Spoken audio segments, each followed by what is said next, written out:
And the question is really, at what point do we feel a lack of simcha? And I think that sometimes when we feel ourselves falling into that down, it's those moments when we feel out of control in some way or another. We feel like we can control the whole world and we want to control everything around us.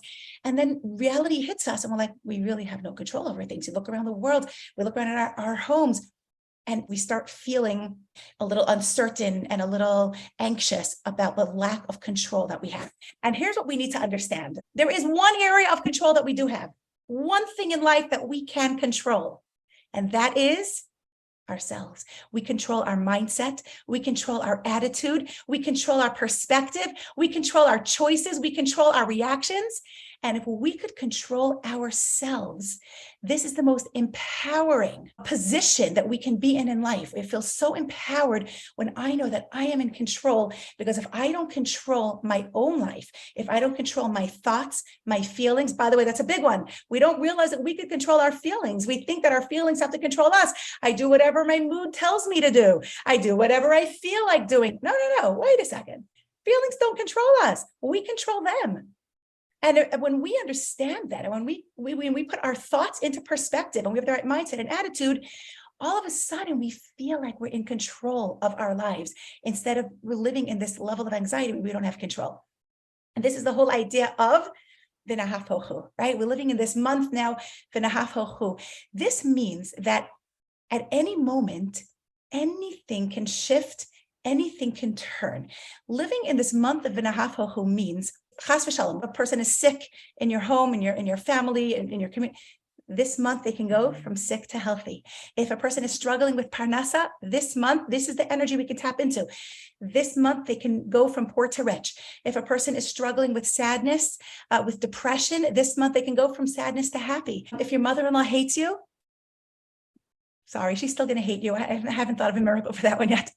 Whatever it is, this month is that opportunity for that. How do we tap into the v'nahaf hochu? How do we get the energies here of the simcha, of the shift, of the switch? How do we tap into it? And that is what we learned from Esther.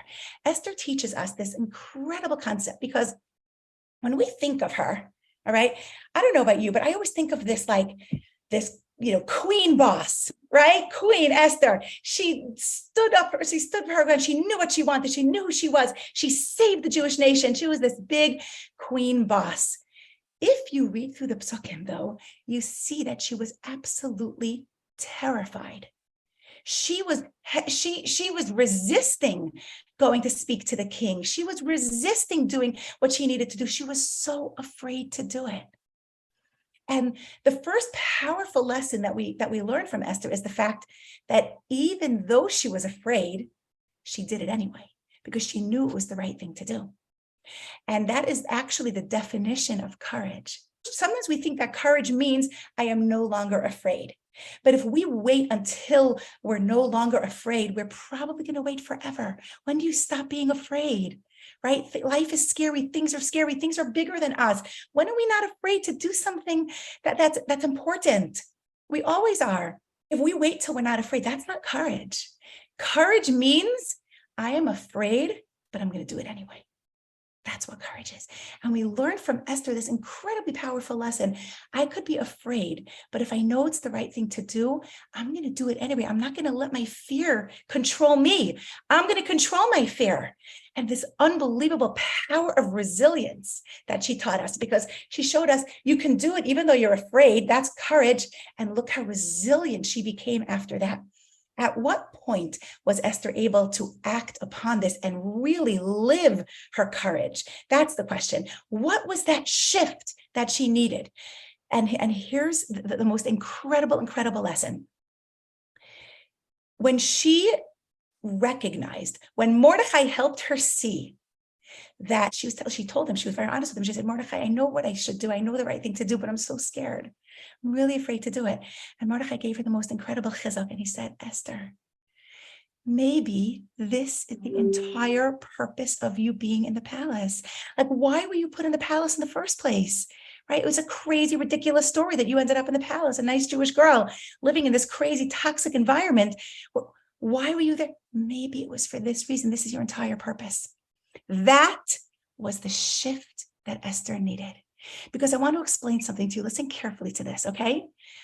Both anxiety and optimism have the same physiological response. They both require us to imagine something that hasn't happened yet. Both anxiety and optimism. So if we have the ability to worry about the future, we also have the ability to imagine a better one. It's fascinating. You see, there's two different mindsets that we live in. We live either in a fixed mindset or in a growth mindset. A fixed mindset is when we're completely closed to new ideas, to new things. This is how I do things. This is what it is. This is how my life looks. This is how I live. This is right. A growth mindset is we're open to new ideas. We're open to looking for new reasons. We're open to looking for new inspiration. And what I notice about these two mindsets is that there are two words that fit into both mindsets that have a completely different response and result in that mindset. These two words, when you use them in a fixed mindset, you spiral completely downward. When you use them in a growth mindset, it elevates you. It's fascinating. What are these two words? What if? Because in a fixed mindset, what if becomes all the things that might go wrong. In a growth mindset, what if becomes all the things that might go right. And you could insert any example here, right? I'm not going to get in because I don't have enough time to get it, but let's just use Esther. Esther, what if in her fixed mindset, that when she was so afraid and when she said, no, I can't do it, I can't go, I'm too scared. That was the what if. What if he doesn't listen to me? What if he kills me? What if it doesn't work? What if it just makes things worse? What if I don't survive? What if of anxiety. Once she was able to shift her mindset, she said, I need to take the what if of anxiety and flip it to the what if of possibility. What if I go into the king and he receives me? And what if I make a difference in Klal Yisrael? What if I could save the Jewish nation? It's an unbelievably powerful mindset shift. We can either live in a what if of anxiety. What if this doesn't work out? What if I don't get a job? What if I don't get married? What if this never happens? What if that? And we spiral downward into anxiety. Or what if this is what's going on in my life right now because it's leading me to the best possible place for me. I'm learning about my talents, the best job opportunities waiting me. I'm learning about what guy I need to marry. The best guy is waiting there for me. What if can either be a what if of anxiety or what if of opportunity. And as soon as Esther realized, I have a mission. I am not a victim of my life. I'm not a victim here in the palace. Why was he thinking I'm a victim? I am on a mission. There's something I need to accomplish. So I need to switch my mindset from a what if of anxiety to a what if of possibility, a what if of opportunity. And that is the superpower that we have as Jewish women. We have so many disappointments in life. We have so many difficulties in life. We have so many things that don't seem to be going our way. We can spend our day what ifing towards anxiety, or we can spend our day what ifing towards possibility and opportunity, right? Remember, both anxiety and optimism have the same physiological response. We get to choose. If I have the ability to worry about the future, I also have the ability to imagine a better one, to stand up and say, what can I do? The word besimcha, which means to be in a state of happiness, has exact same letters as the word machshava.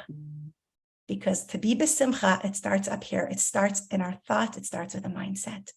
Thank you so much for this opportunity. Have a beautiful Purim, and it should be a v'nahafachu for anyone who needs to flip anything around in your mindset, in your life, from anything difficult to bracha and to everything positive. I mean, that was spectacular.